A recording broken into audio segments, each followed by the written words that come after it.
All right, we are recording. So another official hello to everyone who's just jumped onto the call. So my name is Libby, and my colleague Carolina, you'll see her as Carolina Lukac. She's waving her hand right now if you can see her. We're both here from the Vermont Community Garden Network.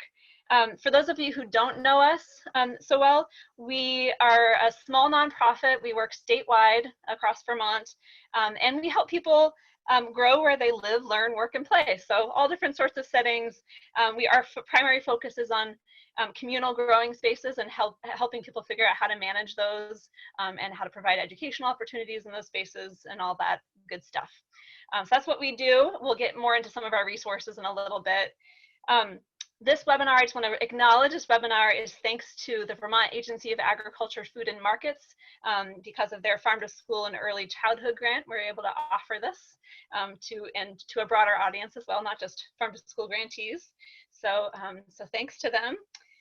A quick overview of our agenda. So to note that our theme is gardening with purpose, which we'll get into what that means in just a little bit. Our focus is early care gardens, or focus on early childhood education. So just a note for those of you who are on, we will be focusing on those earlier years. And then that, in terms of that theme, really looking at, what purpose does your garden serve in your community? How does this purpose affect the people you involve, the activities that take place, and the space itself? And how can you hone that purpose for its greatest impact, and particularly in this unusual time? We'll be looking at that stuff. We will first focus really on kind of general programming ideas that are lasting for any old time. And then we'll spend kind of the first half on that, and then the second half we will dive more into strategies for this unusual time for during COVID-19. So just a note, we will get to that, but we will first kind of focus on more general ideas. If we have time at the end, we will allow for more technical questions. If you have gardening questions that you came with, we might have a little time at the end to get to that stuff, but we will ask you to kind of, you can type those in any time, but we won't really address those until a little later. To note, we are recording this webinar, as you saw me doing a minute ago, and that and related resources will be shared with you all following this and will be available on our website, just so you know. A little bit of housekeeping for everybody. So there are a few participant controls that you have. Some of them I've already noted. For those of you who are just jumped on, you can rename yourself, and I believe you do that either in the corner of your little square. In the right-hand corner, you should be able to, there should be, yep, 3 dots that pull up, and there should be a little drop down that says rename. Also, potentially in the participant list, you should be able to do the same there. And then the chat function, I would say, is sort of the most important function here. So at the bottom of your page, you'll see a few different functions, and one of those is chat. If you click on that and open it, there are a few different things you can do in there. One, and I would say if you have topic related questions, and just, or you want to say something to the group, that kind of thing, or resources to share, we ask that you chat to everyone. So you can see there's a little 2, and you can actually click everyone. If you have more technical questions or troubleshooting questions, or if you want to speak at a given time to the larger group, we ask that you chat to Carolina only. Carolina is she'll be participating and answering questions, but she's also helping to kind of facilitate in group what questions you have and share those out to us. So send those to her directly. And we will have a few question and answer sort of pauses in the midst of the presentation. So to note, send your questions anytime through the chat function, both to the whole group and to Carolina if there's more specific technical stuff. And also be checking that out throughout, because there might be little things that people mentioned that might be worth looking at and reading yourself, or resources that you might want to click on. So yeah, so pay attention to that. And there might be a possibility for us to do some unmuting a little bit later and have a little bit more conversation, depending on kind of our timing, how things go with our timing here. So I would say, without any other technical logistical things I missed, Carolina, that I should? Everything sounds good. Okay, sounds good. Oh, actually, one other thing I might mention is in terms of the view, in the upper right-hand corner of your screen, there should be a little, if you float your cursor over there, there should be a place where you can either click grid, I think it's grid view or speaker view. And so you might want to see a bunch of faces right now. So you want grid view for that right now. But if you just want to see just me or whomever is speaking, you can click speaker view. We encourage you to click that when it's time for me to share my screen and present, just so you can see everything that you need to see. So one thing we would love just to ask the group and for you to let's play around with our chat function. Is where you're coming from. So the question would be what early care center you're affiliated with, and where that is. If you could just go ahead and in the chat function type that in, and then if everybody could just give it a little look, we'll get a little sense of where folks are coming from. So far I'm seeing a bunch of folks from Manchester, Northshire, Day School, Winston Prouty, Brattleboro. Oh, it's popping all over the place. Rutland, Bristol, Oak Hill, Fairfax, Bennington, Head Start, quite a few folks from there. I think I don't know if I mentioned Newport. I think I saw somebody from up in there. White River Junction, wonderful. Excellent. Folks in Rutland at Little Lambs. So go ahead and check that out. But I definitely, both from the registration and from what I'm seeing here, folks from all over the state, thank you for jumping on today. I know this time is trying and complicated for a lot of you, and thank you for all you're doing still currently to support the students where you are and families where you are. And yeah, just thanks for making time for this in the midst of all of that today. So I do have one other question for you as I start to dive into my presentation, just before I do. So our theme today, gardening with purpose, this idea of sort of this basic question of why do we do what we do? Is something I really encourage. If you've ever been to a workshop with me before or been around me a little bit, you've probably heard me like a broken record on this point. Always taking the time to really set intention around your plans for your garden, really thinking about that why before you dive in will help you define the right type of garden for your center. It will help you determine how it will be used, what kind of programming you want to have, activities, who you're going to engage in the process, all of that stuff. So I would just love to hear from you before I dive into my sense of what some of those purposes are, what you feel like, what the why, what's the purpose of the garden that you either have or hope to have at your center. So that's another thing I would love for you all just to do, a quick type into the chat function, and we can share out a few of those as they pop up.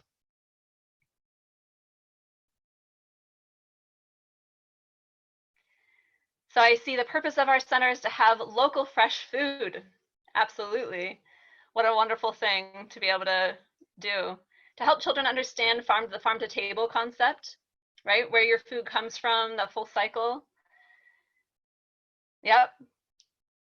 How your food grows, where it comes from. Experience the growth process.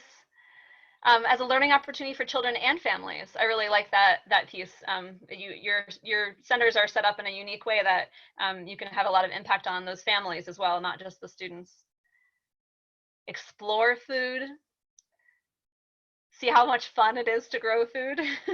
Increase enthusiasm around that. Get them excited about food and growing their own. Engaging kids and families. Wonderful. Oh, I see one. Improve staff morale to participate in our campus greenhouse and use ingredients. So some of garden's purpose and what you're trying to do can be around more of a kind of a motivator. Making connections between curriculum, the cafeteria, and the community. Introduce new foods. Learning, survival, ethnic cooking, sharing.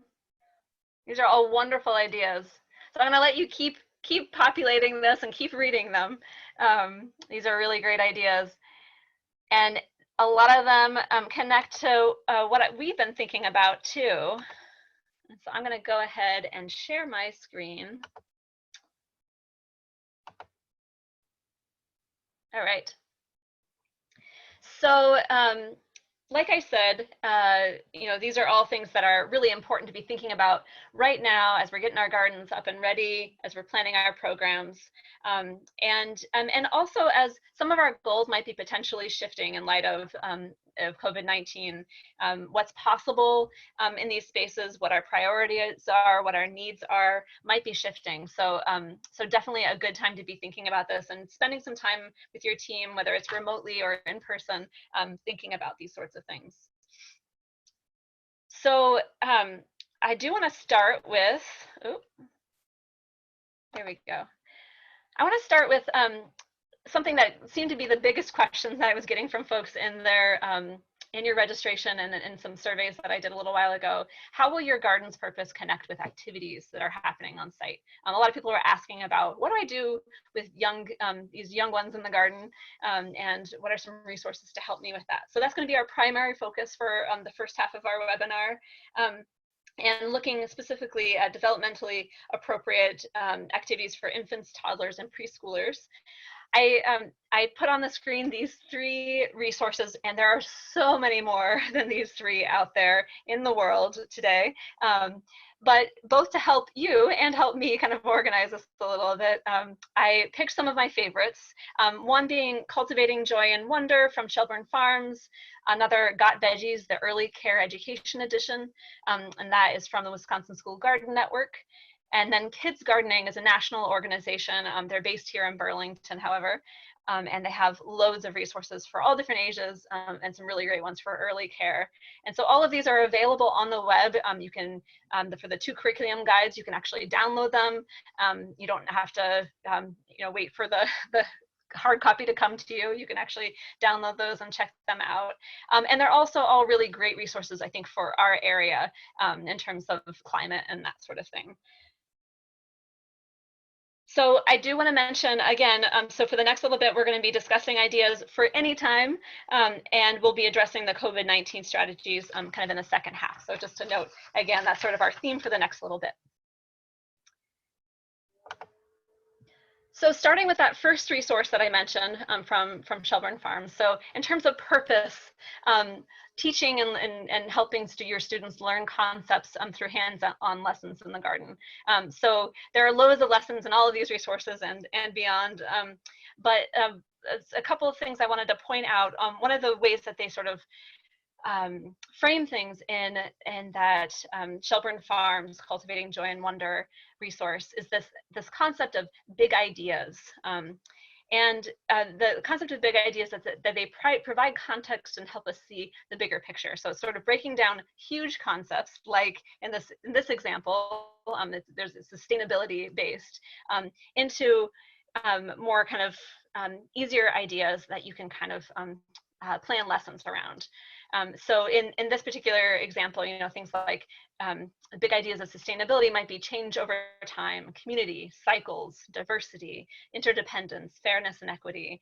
And then the concept of enduring understandings are, what do you actually want your students to take home? What do you want them to learn as a result of their experience? And so the example I wanted to pull out here, a really simple activity that you can do with students out in the garden, is this docu-walk. So what's happening now? And so it involves walking. Sorry, I'm just going to reduce things so I can see what I'm doing. So walking about in the garden, observing, drawing, discussing changes that you see. And so just a really simple activity you can do now and throughout the season at different points in the season. The big idea here, looking at change over time, those enduring understandings that change is always happening, but it might not be seen as it occurs. It can happen fast or slow, big or little, and using our observation skills to compare the past to the present, we can detect change. So really some pretty big ideas can be taught with a really simple activity that you don't need to know a ton about gardening to make happen.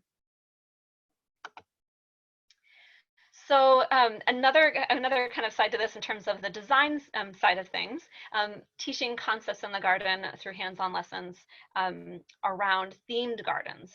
So there are lots of ideas around this. In fact, I'm sure all of us in this room could probably come up with 10 more ideas right away. But some common ones I've heard about: an alphabet garden, so featuring different parts of the garden feature different letters of the alphabet. Storybook gardens, so there are some great stories out there that you can feature in the garden, and having plants that connect to those is a really great thing. Rainbow gardens, one of my favorites because they're just beautiful, and so your plants, both the harvest and as well as the plants themselves, will kind of feature different colors of the rainbow, featuring giant pumpkins and baby pumpkins, and important cultural ideas like the Three Sisters garden, butterfly gardens, all kinds of different ideas out there. But so designing your garden around that is a great place to start. Kids Gardening has a great post specifically on themed gardens, and can help you think a little bit about what you might want to plant in there. And we're always happy to also help you think a little bit about that.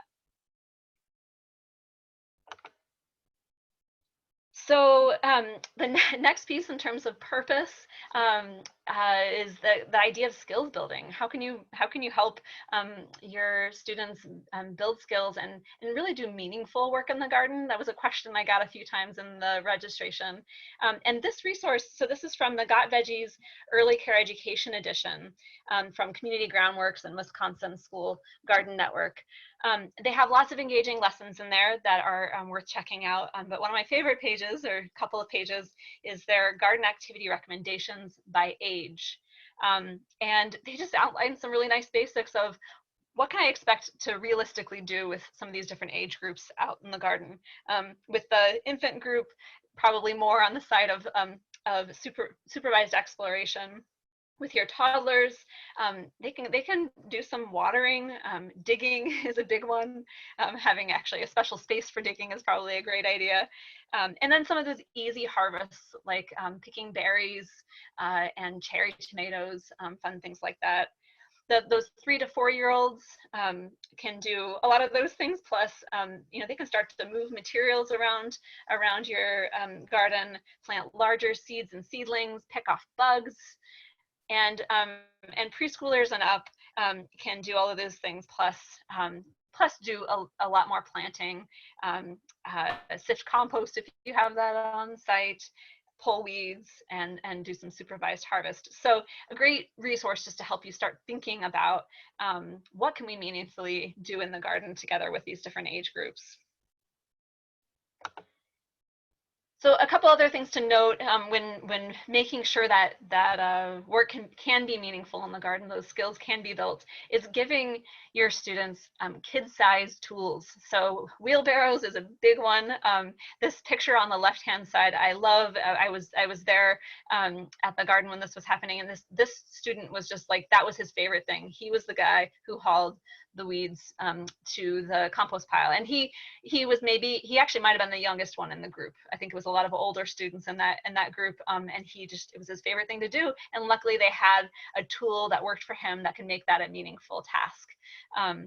So thinking about that, also thinking about how to create boundaries. So at any age, really, people aren't always conscious about not stepping on beds and things like that, but particularly those younger years, just creating container gardens, raised beds, other things like that to help your students have a sense of what those borders are. There is Kids Gardening, you'll hear me mention it a whole bunch today.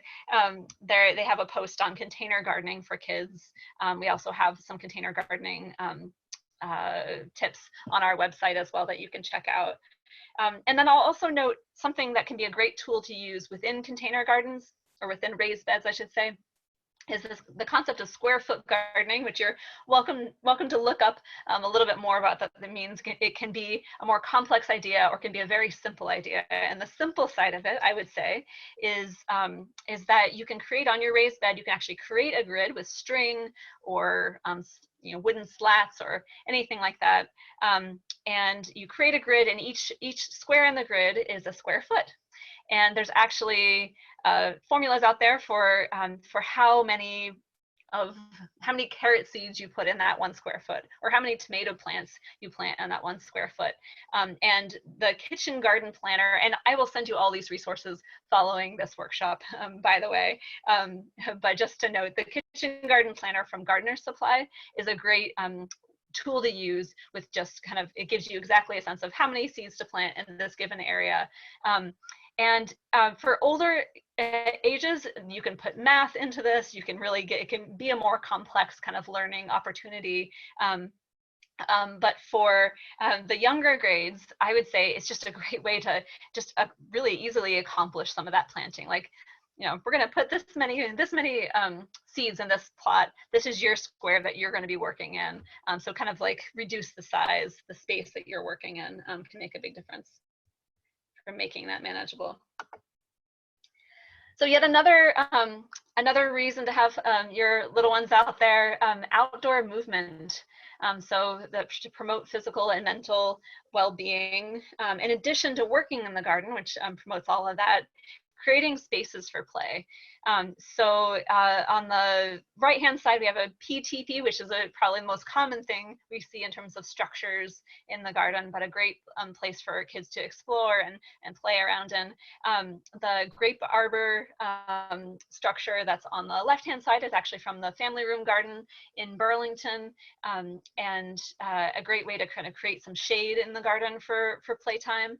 And a popular thing, I didn't have a photo of it, but sunflower houses I've been seeing at a lot of gardens lately, and it's actually a little house structure that's is made out of sunflowers. Really beautiful and a great place for kids to explore and play in. And their kids gardening also has an excellent resource around how to build a sunflower house that's worth checking out.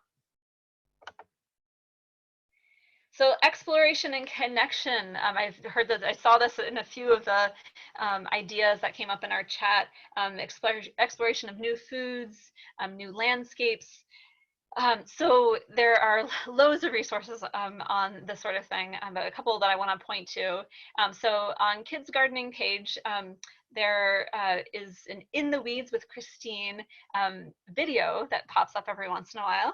She has quite a catalog already built up, and so it's one of the employees there at Kids Gardening that does these 2-minute or less videos that just teach simple lessons that you can do in the garden. They have some basic information about what age group that these lessons are good for, so you can kind of peruse that. The one I want to highlight here is episode 8, which is Rainbow Chips, and she's usually highlighting like a favorite resource that's out there. In this example, Sowing the Seeds of Wonder, which is a Life Lab resource for early childhood. And the idea, again, just a really simple idea, you don't need to know that much about gardening to do it, is send your students out with little paint chips from like a paint company, or even just little bits of colored paper out into the garden, and finding those colors out in their garden landscape, and kind of exploring the different color matches and what they're finding. So really great simple lesson, but that can have a big impact in terms of exploring new landscapes. And then another resource on the Kids Gardening page is lesson plans for all ages. And again, you can kind of peruse based on what population you're working with. And one of those ideas, and I just think a great idea in general, is growing your own herbal tea. So creating a little herb garden is a great way, great and really safe way to have your students explore new foods and new flavors, and an easy thing. There's certain things that are really easy to grow, like mint and chamomile, that you could that are easy for students to harvest, that you can make into teas that are kind of a fun way to explore some of those new foods. Obviously, taste tests and other great ideas like that are a great way to kind of get at that new food exploration as well. And then I would just say, in terms of in the garden, there are some great lessons out there. Also, just creating space to dig and explore. Go find worms. Have a bed that's just dedicated for digging, and that you don't care if they pull up something or another. So So just creating that more open space for exploration can be a big part of what you can do. So the purpose of creative exploration, art in the garden, is a great way to get at that, especially with this age group. And so everything from drawing to flower pressing, making flower prints, which we actually have a resource around that you can check out. Natural dyes, there are definitely some, some of those things can be more complicated, but there are a few of those dyes that you can do really simply with this age group in the garden. We have some of those resources on our website. Also, Kids Gardening has some lesson plans around that. Things like flower crowns, creating those in the garden. So anytime kids can kind of use their hand to create something beautiful and creative is a great way to begin engaging this age group in the garden as well. And growing for production, lunch and snacks. So one quick caveat I just want to put to this is for any, I would say, school and early care center that is looking to grow for production, for their meal program. A word of caution that if you are trying to grow for a lot of your meal program, that takes dedication and really a dedicated staff person or volunteer to make that happen. And there are some great resources out there for getting local produce and fresh food into your program without having to grow it all yourself. I would encourage you to focus rather on what are some great things that we can highlight that students can have for taste tests and that we can highlight in our lunch and snack program. And if you are doing that production, thinking about growing that in a separate space from your general kind of learning space, that could be managed by adults or possibly older kids if you have some of those at your center. And just remembering that in terms of engagement, younger kids can definitely help with a lot of that food prep, just giving them the right tools to make that happen.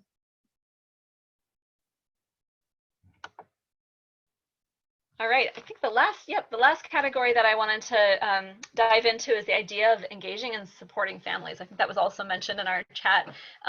So again, you all are set up in a unique way that that you can have a lot of impact, not just on your students, but on the families.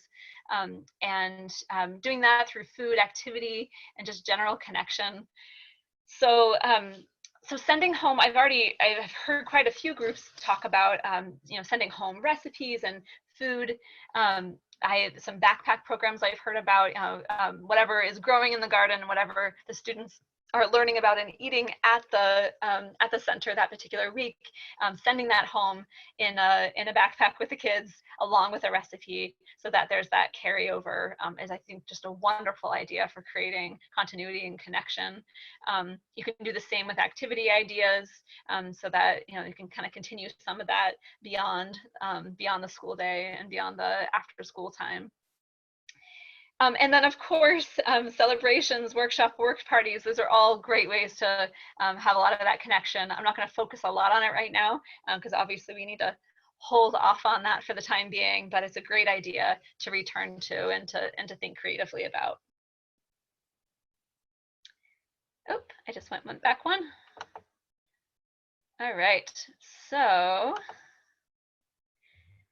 before we go any further, I'm actually going to stop my share, come back to see you all. It's great to see you're all still there. And open it up for any questions that have come up. Carolina, particularly focused on kind of this side of things, the everyday, how can we think about our purpose and connect that to what we're doing, activities, and et cetera. I don't see any direct questions, but folks have chimed in with some projects that they've been working on, whether it's bean teas, chiming in that an herb garden sounds like a real possibility for someone to do. Yeah, different folks chiming in. But I encourage you all, if there's a question that has come up, if somebody wants to ask something, now is a good time. And again, if you would rather speak and want that space, just let me know and we can unmute you.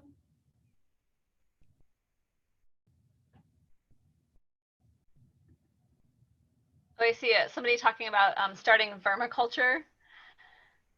which is another fun way to do, you know, when you can't get started out in the garden, a great way to bring that into the classroom. So that would be, you know, having worms in your classroom. There's a question on herb gardens for herbal tea. I'll chime in on that one. I'm passionate about herb gardens. I would say folks of every age are really drawn into herbs, whether it's young toddlers who perceive all the smells or adults and older folks. One herb that comes to mind for Edward Travis, who's asking, is lemon balm. Really easy to grow. It's a perennial. It has this lemony scent that is very pleasant. It is in the mint family, so it grows at a good speed, but it is not nearly as invasive as mints are. And it's really good for soothing nerves and anxiety, which especially nowadays, a lot of us have so much going on and stress in our lives. It is an herb that is friendly for all ages. So children, my 2-year-old drinks lemon balm tea. So it's very friendly across generations, easy to grow, a perennial. Once it's in your garden, it'll stay in your garden. So that's one idea, and I'm happy to talk about more perhaps in resources. We can send out some lists for other favorite herbs for folks of all ages. Yeah, that'd be great, Carolina. Yeah, Carolina has done a lot of work on that with that age group, but also as I think might even have a presentation that we could share some of the details from at least. That's great. Yeah, and I think there's other suggestions, other questions on what to grow, and some folks naming some plants like mint or marigold. And I would circle it back to this idea that Libby is sharing of what's the purpose of your garden. And for every plant, I like thinking, what's the purpose? Why am I planting this? Am I planting it because the color orange is missing in our garden, or because I want to taste test peas? Or am I just planting this because it has big seeds and my toddlers can do it easily? Really try to question yourself, why am I growing this? Excellent question. And I think I just saw a question too, Vermont being so far north, when is it a safe time to start seeds outside, I think is what it said. Carolina, do you want to speak to that as well? Definitely depends what you're growing. I would say if we're talking about the herb world, many herbs I would recommend purchasing plant starts or getting a cutting from someone because they take a long time to start. One herb that comes to mind that might answer many of these is Tulsi. It's also known as a holy basil. Very easy to start by seed. And it's really good for, again, stress and anxiety, and it's friendly for all ages. So that can easily be started indoors and grown during one growing season. I would say most seeds for indoor planting have been started by now in Vermont. If not, they should be growing.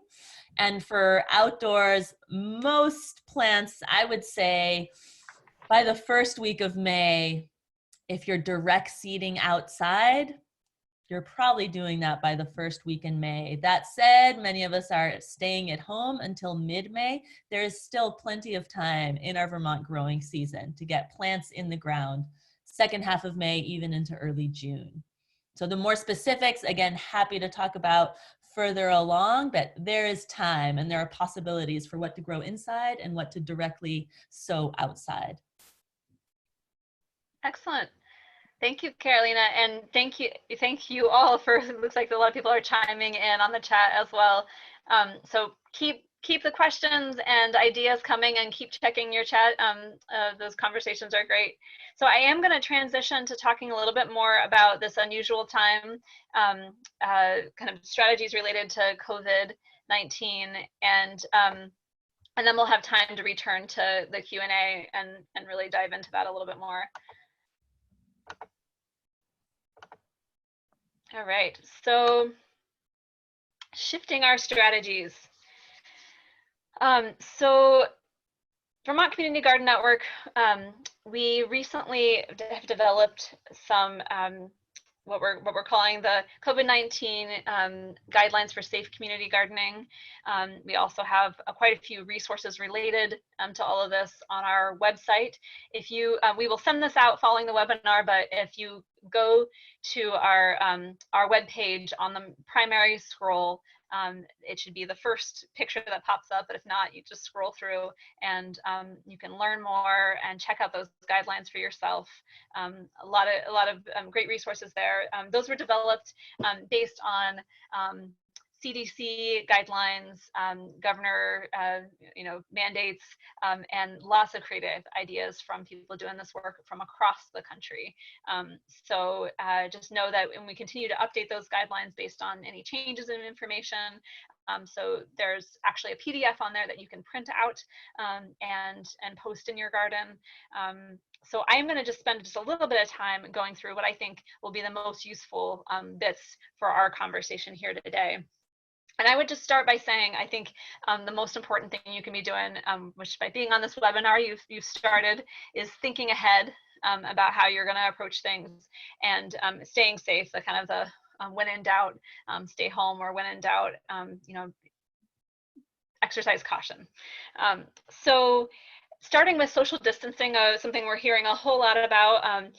Basically, what we all know already, so the 6 feet between folks, bringing a mask is now recommended by the CDC, and we have resources on how to make something simple right there on our guidelines as well. Related to that, scheduling and dividing up tasks, and we're gonna in just a minute, I'm going to get to actual strategies that you can do at your site, but just to kind of talk more generally about it, like Carolina was saying,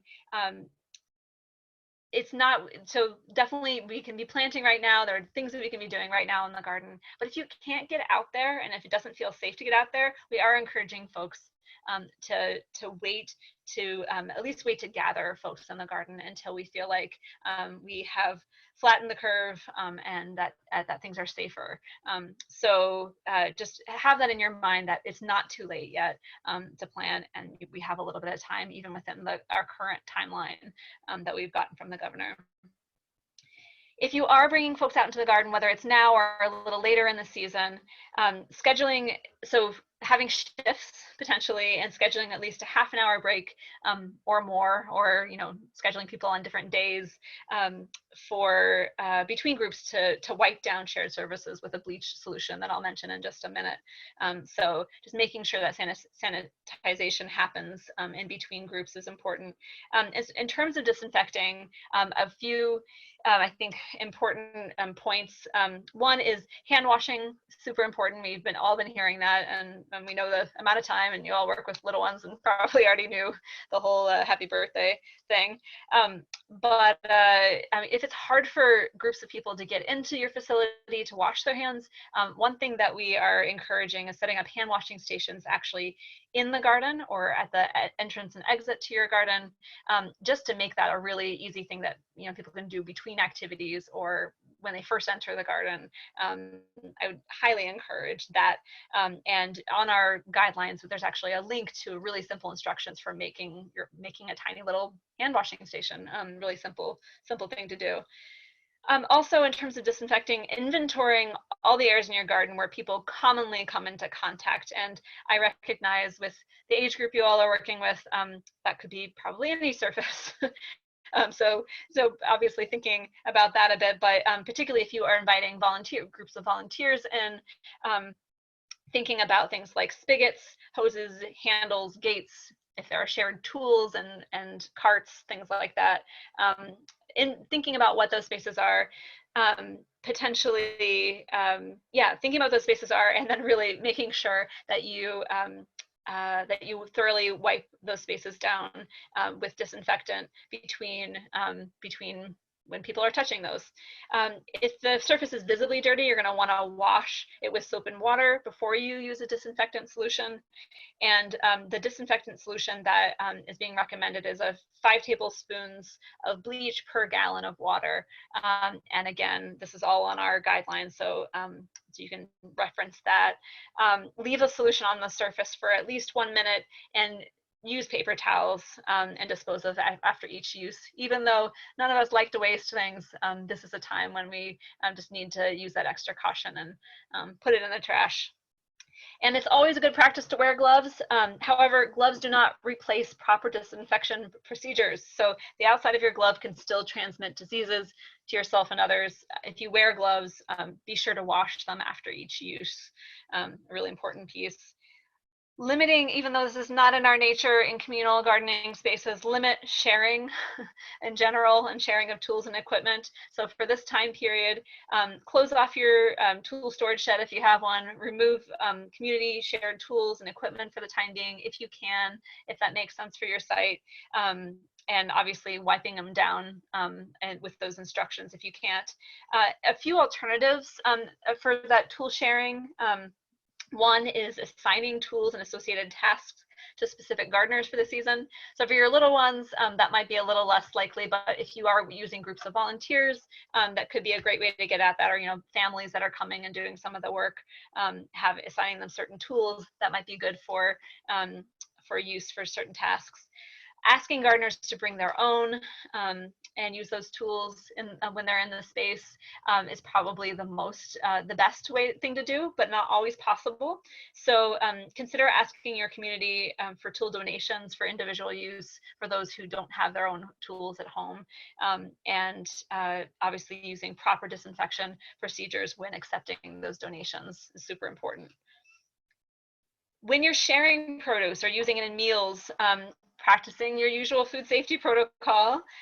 So we have heard that there's no evidence that COVID-19 is passed on through food, that thorough cooking will kill the virus. However, if you're sharing your produce with others, including it in your meal program, just use extra caution. Just be smart. Again, think ahead, stay safe.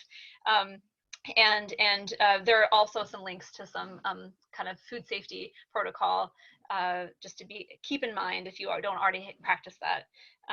Also, making sure that folks aren't eating or drinking in the garden.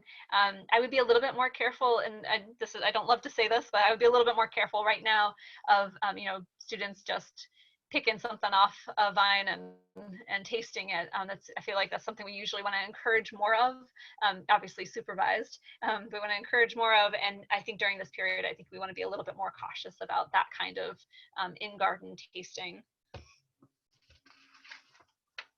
And the last one we've just all been hearing plenty is when in doubt, stay home. So if you do have volunteers coming in to do work, just make sure that they know if they've all of those things we need to be thinking about. They're in high-risk population, if they've shown symptoms, if they've been in contact with someone who's sick, that they should not come to the garden to help out. So at this point, I was just going to dive right in to some strategies for adapting for the season based on some of these guidelines that I'm mentioning. But before I do that, I just want to make sure, Carolina, are there any burning questions just related to the guidelines that we should address before I do that?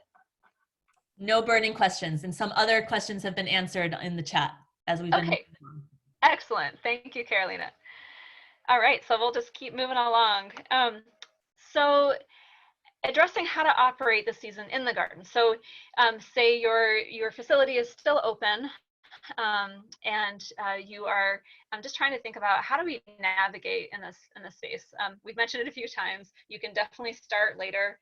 I think for those of us who love gardening and know a bit about gardening, I know that we are so eager just to get things in the ground, and it doesn't feel right to wait. But it's okay to think a little differently about things this season. And then related to that. Actually, I'll be addressing that in a little bit, but it might even think about changing your planting schedule as well. I think I'll mention that in the next slide a little bit more. Splitting up tasks. So even for your little ones that you have out in the garden, I know you probably all have your own sort of ways that you're proceeding with contact of your students with each other, and so I'll let you follow your own guidelines around that. But thinking about how can you split up tasks to kind of sort people out a little bit more in the garden. Have certain students on watering, others on picking weeds on the bed on the other side of the garden. So just thinking about how you can divide up your tasks a little bit more in the garden, I think could be a great way to get at some of that spacing that's important. in terms of bringing different classrooms out to the garden, this may be something that you already do, but separating, spacing out those groups of students, and as was mentioned in the guidelines, disinfecting between groups is not a bad idea, just to, again, kind of reduce the possibility of sharing.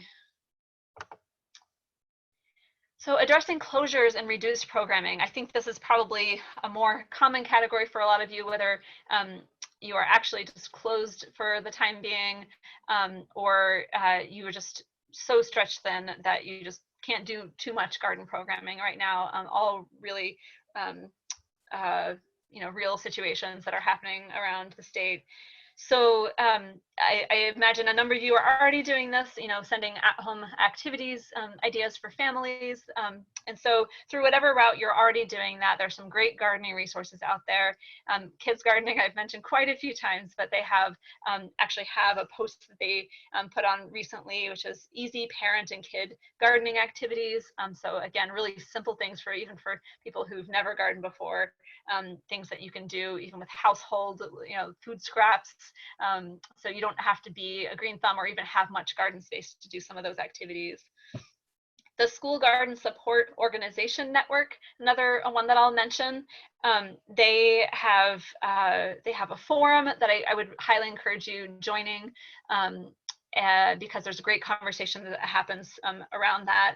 And they have collated, I think kind of through that forum, they've collated garden-based learning distance teaching resources that are, I think, divided a little bit by topic and a little bit by age group and such. Definitely worth checking out. Again, I will provide that link, but feel free to peruse yourself as well. And then in terms of addressing those load numbers and just if you won't be back really actively until the fall or a little later in the season, just changing your planting schedule, thinking differently about what, again, that going back to that purpose. What purpose are we serving this season? And maybe it's really a fall celebration with the garden food, or maybe it's having some food for some of your fall meals. And so just thinking a little bit differently about what you're planting, things that are easy to maintain through the summer that will be ready by the fall, plants that you can actually plant again mid-season, or plant for the first time mid-season and have come up in the fall are great things to be thinking about. An excellent tool for that is Johnny's Seeds planning tools and calculator. They have a bunch of different tools and calculators on there, but one of my favorites is you actually put in, this is when I want to harvest, and this is what I want to grow, when do I plant it, and they will help you kind of calculate out your timing for everything. So again, you don't need to know a ton about gardening to be able to pull some of that off. So addressing the need for garden maintenance support, I think that's probably always the case for all of your gardens, something we're always looking for. But I imagine particularly right now, whether it means that there's no one at your facility and so you need to figure out what's happening with your garden, or whether it's just staff are stretched thin. Is there a way to involve families? Is one thing an idea I want to encourage, as families are, a lot of families are getting more into the idea of learning how to garden. This could be a great opportunity to really pull them in. And families are already connected to each other. You don't have to worry about some of those guidelines in terms of spacing volunteers out and such, because families are spending all their time together anyways.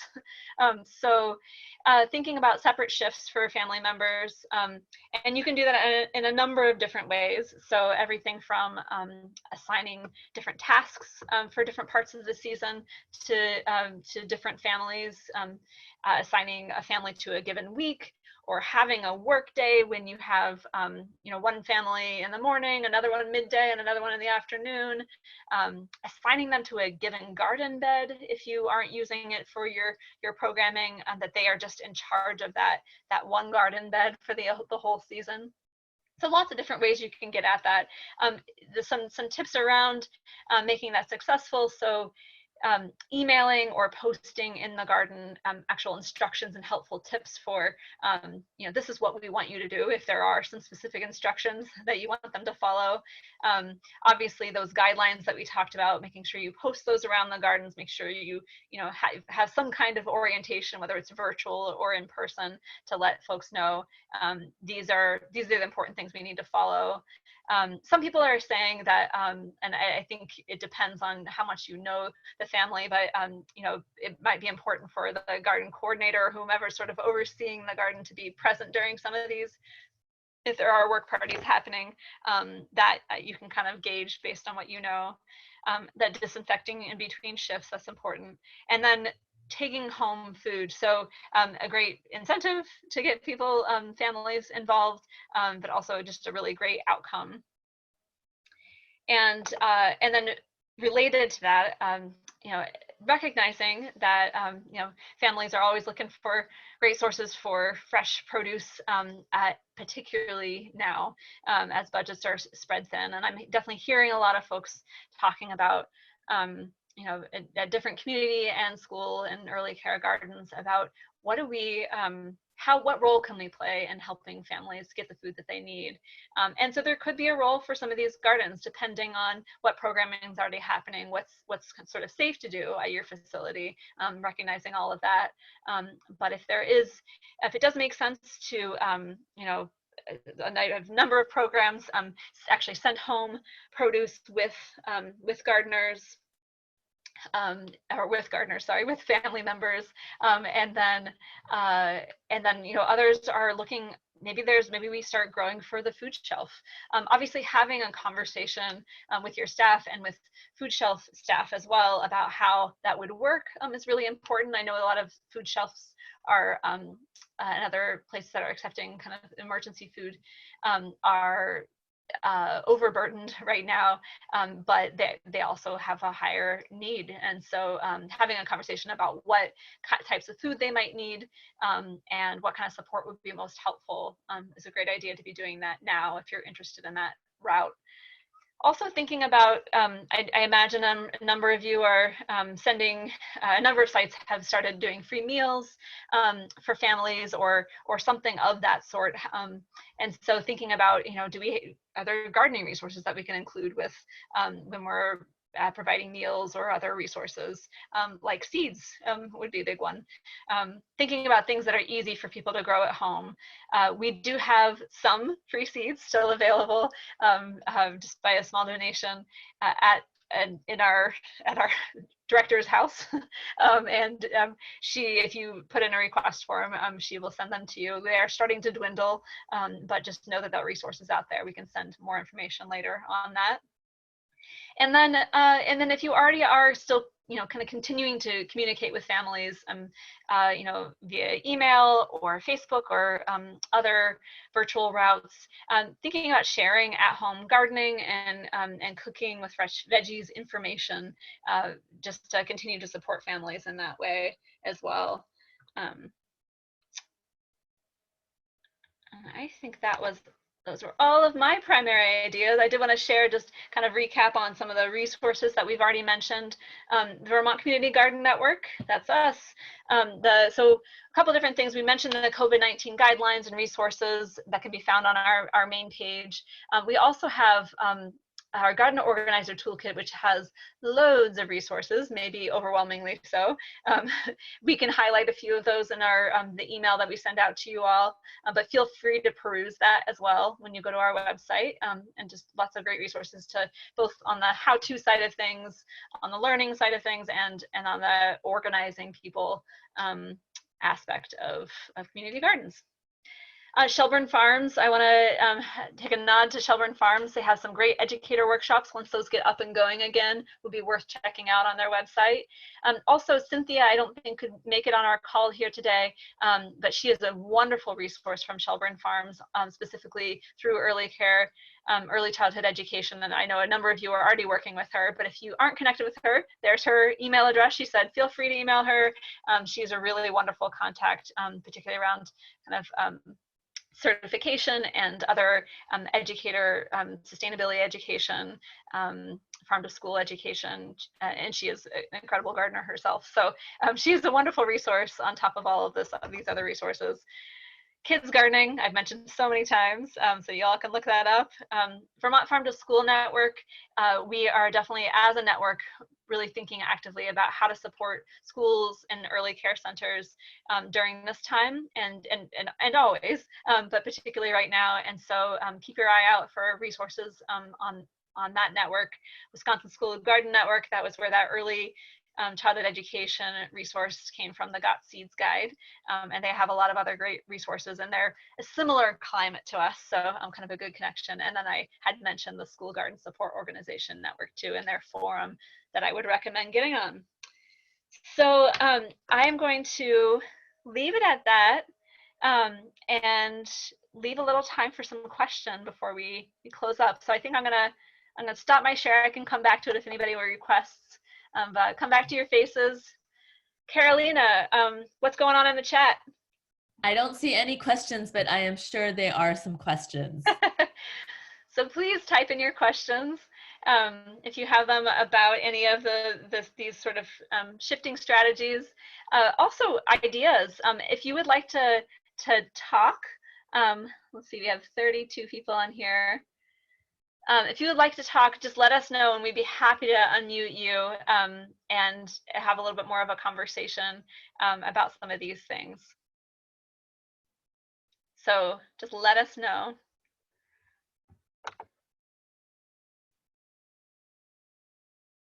Libby, are you looking at the chat? There's a few questions. I don't know if I've caught up with them. Do you have a couple you can read to me? Yes. So Cynthia and Libby and everyone, Edward Travis says, I am inspired to research the possibility to launch a garden to plate program to present.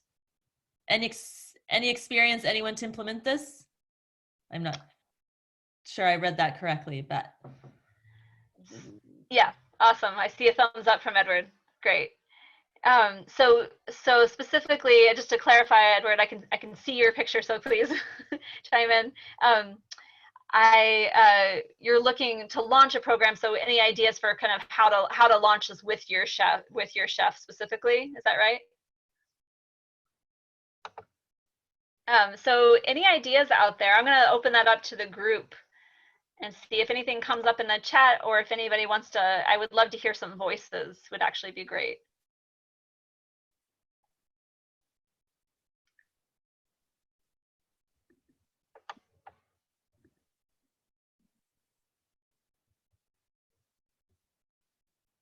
Oh, Edward, so I'm going to go ahead and unmute you, Edward, if that's okay.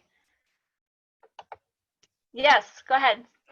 So I just wanted to introduce myself to all of you that I'm not amateur. I'm an amateur at this gardening thing, but I definitely see I can see the use that it would be, especially during our circumstances of not knowing where to get food probably in the near future. And so we have that opportunity at the VA on our property to do some gardening. So I think we're going to see us be able to use that on our menu more to see the fruits of our labor in the near future. But also I'm inspired when hearing you guys about the herbal tea, especially for like our PTSD patients. That's just like, if I get anything else from this whole thing, Carolina or Cynthia, someone told me the herbs to use. That's what I'm going to plant for sure. That's one takeaway that I'm grateful for. And I didn't pay any money for this, so I got my money's worth. I just showed up, and thank you for that. If anyone has any feedback on that kind of thing for me, for our patients, and I think the whole garden vegetables, like, oh, we grew this in our greenhouse, and we didn't get this from big pharma, and this is organic. You can't get much more organic, and I think our patients would appreciate that more. Yeah. Thank you. Yeah, thank you, Edward. And I saw that Karen Harrington had a nice idea. I'm just going to unmute you for a second, Karen, and you can decline if you aren't feeling like talking right now. But my 16-month-old is being quite loud, so oh. But no, I just thought that it would be great to maybe start a conversation with your chef and see how they're feeling about it, and maybe if you were to give some feedback of your own and your efforts in making this garden, that they would be interested. I think that might be a good way to start. Thank you, Karen. That's great. Yeah, and I think in general that's a really great idea. You know, whomever we are trying to interact with in these, you know, as we're trying to pull off what we're trying to pull off, whether it's your chef at your site, whether it is with a food pantry, having a conversation about, yeah, what's useful, and in this situation, what gets them excited. You know, with your teachers as well, like if you aren't a teacher but are the garden volunteer, actually having a conversation with the teachers at your site about what do you get excited about, and what would be useful in terms of planting, in terms of designing the garden. So having those conversations, which you can still have remotely right now, I think is a really great advice. Libby, there is a question that I'd like to read out. Lisa is asking, how would you best introduce a small garden bed to 17 3 to 5-year-olds when we finally get back into the classroom? How would you best introduce? That's a great question. Caroline, does anything come to you right away in terms of that first visit? I think my initial one is, it's hard to know when we'll be back in the classroom. So I think it depends on that. I think to the extent possible, having something already there. So if you are able to plant the garden before children are allowed back in, have something growing. And I am a big supporter of theme gardens, finding something that'll link it into whatever kind of learning is happening or was happening in early spring in your classroom with your group of children. Are they very interested in colors? Are they very interested in smells? Is there a book that maybe you've been reading through distance learning that you could link it to? So finding something relevant as much as possible. And there's many ways of linking that into your growing plans.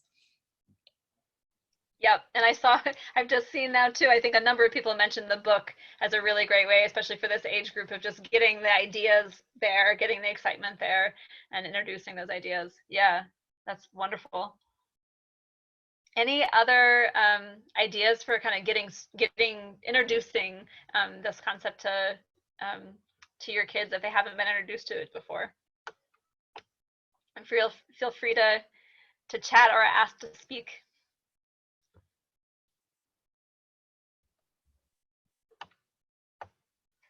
And while we're just waiting to see if oh, here we go. I think we might have one.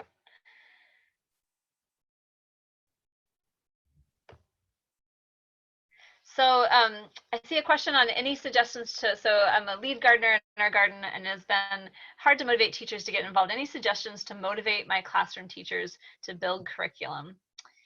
So I'm just going to give my quick 2 cents, and then really I'd like to open it up to the group. As I was mentioning before, in terms of consulting, making it relevant. So I think it might, rather than start with you figuring out what will motivate them, asking them what will motivate them, asking them what are you doing in your classroom this year, and how can the garden help you do that? Thinking of it not as an add-on, an extra thing to think about, but as an add-on that will help make their job easier and more fun, and get kids outside and all that good stuff. So that would be my 2 cents. Carolina or anyone else from the group have anything to share around that? Getting more teachers involved and motivation.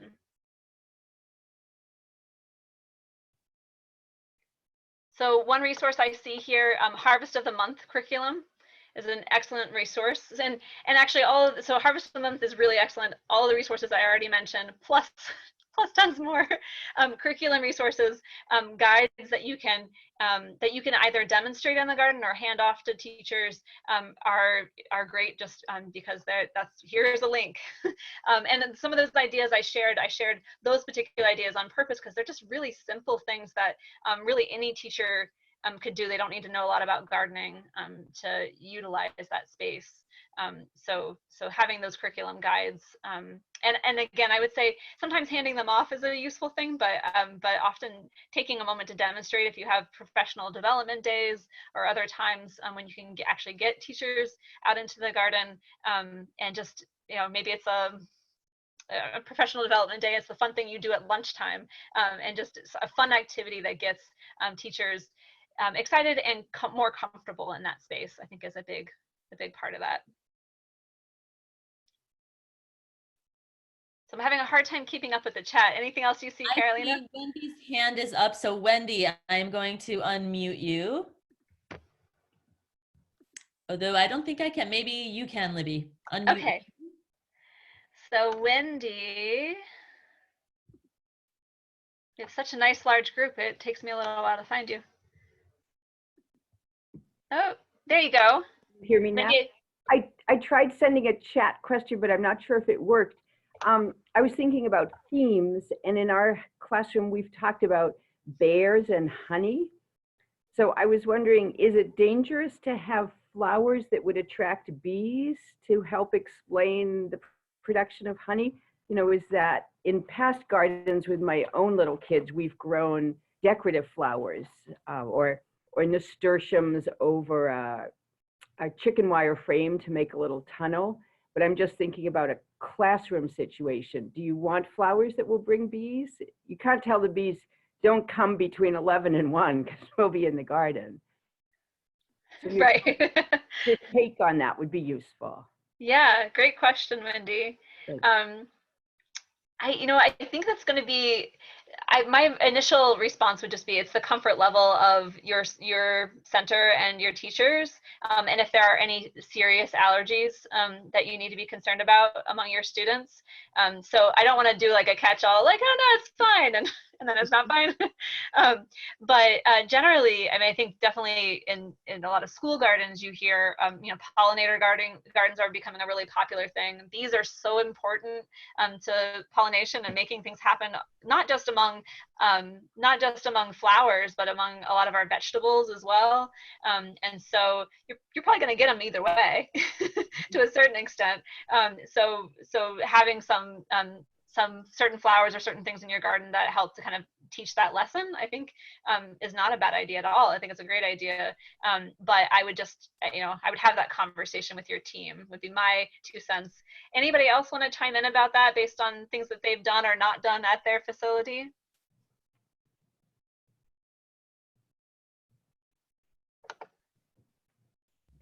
Thank you. I'll say that one plant that comes to mind talking about bees and children is borage. It grows very, very easily. It has this beautiful blue star-shaped flower that's edible and has a nice little sweet taste. And yet the plant has small, I don't want to say spines, but it's a little prickly. So I find children get close, but not too close. It attracts a lot of bees. If you're brave enough and you become friends with bees and you're willing to get up close, you can pluck one of the flowers and taste it. So to me, it's kind of ideal. It attracts the bees to pollinate my vegetables. Kids don't get too close to it, but if they do, there's a lovely little snack that they can take. And it's easy to grow, borage.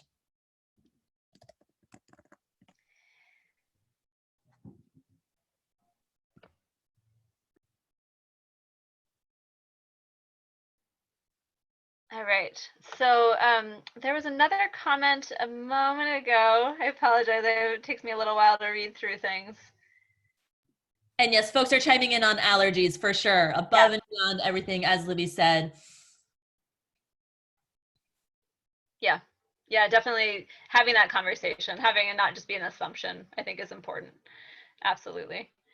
And then just want to note, Jade mentioned something about, in terms of engaging teachers, coming back to that idea, if a teacher you work with isn't a get dirty kind of teacher, they could possibly handle the activity piece, the bookwork, activities linked to actual gardening. So there were definitely a few things that were activities I mentioned that that don't involve getting your hands in the dirt, that involve, guiding students through things, or activities that you can do in the classroom, like things like sign making, and other, just fun things like that, or some of that art in the garden kind of stuff can be great things that can happen in a different setting, or don't involve getting your hands dirty. That's a really great example. Again, like talking with your teachers about their comfort level is super important.